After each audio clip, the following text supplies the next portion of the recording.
Merci d'avoir choisi TV5 Monde. Bienvenue si vous nous rejoignez dans 64 minutes. C'est l'heure du rappel des titres. Il a passé 3 ans et demi quasiment en captivité aux mains de la branche maghrébine d'Al-Qaïda. Le ressortissant néerlandais Chiak Richke a été libéré lors d'une opération de l'armée française dans l'extrême nord du Mali, près de Tessalit. François Hollande précise que 2 djihadistes ont été tués dans cette intervention. L'image est impressionnante. En Chine, une violente explosion s'est produite dans une usine chimique dans la ville orientale de Sangsu. 85 camions de pompiers et 400 secouristes sont mobilisés en ce moment pour tenter de contenir les flammes. La secousse a été ressentie à 50 km à la ronde. Il était surnommé l'homme qui habille les hommes. Le couturier italien Francesco Smalto est mort à 87 ans. Il avait créé sa maison de couture en 1962 à Paris. Selon la presse marocaine, il se trouvait à Marrakech lorsqu'il a succombé à une crise cardiaque. Nous sommes ensemble depuis un peu plus d'1 heure. Voici l'essentiel de 64 minutes préparé par Pascal Vesset et Jean-David Chessel. Et il a été mis en lieu sûr et il va pouvoir retrouver son pays, ses proches, sa famille. Et donc c'est une grande fierté d'abord pour ce qu'ont fait ces militaires français au risque de leur vie et d'avoir pu libérer un homme qui était privé de liberté depuis trop longtemps.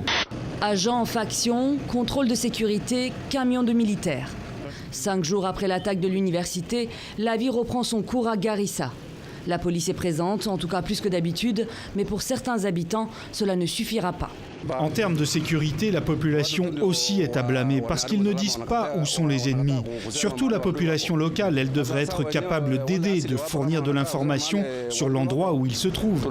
À ceux qui pensent que le sang des Palestiniens est sans valeur et facile à faire couler, nous leur disons, vous vous trompez. Nous vengerons ce sang, que ce soit à Yarmouk ou ailleurs. Il ne reste plus que l'eau de ce puits pour les 900 000 habitants d'Aden, la deuxième ville du Yémen, durement éprouvée par les combats entre Houthis et partisans du président Hadi, manque de tout, eau, médicaments et nourriture. L'aide humanitaire est toujours bloquée.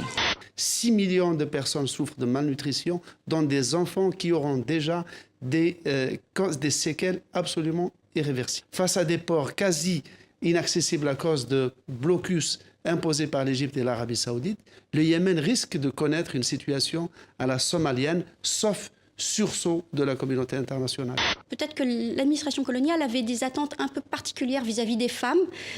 Notamment, on leur demande de faire une intervention à l'école, à l'attention des enfants, parce qu'elles sont des femmes, pour exhorter les petits dogons à bien payer leurs impôts quand ils seront grands. On a d'un côté la ligne incarnée par le président Obama. C'est une ligne politique de dialogue, d'ouverture.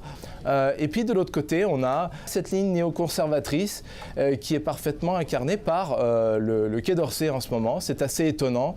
Ils viennent de remporter le 30e Grand Prix du Conseil des Arts de Montréal et ils ont donné le coup d'envoi à la Biennale internationale de l'art numérique de Montréal.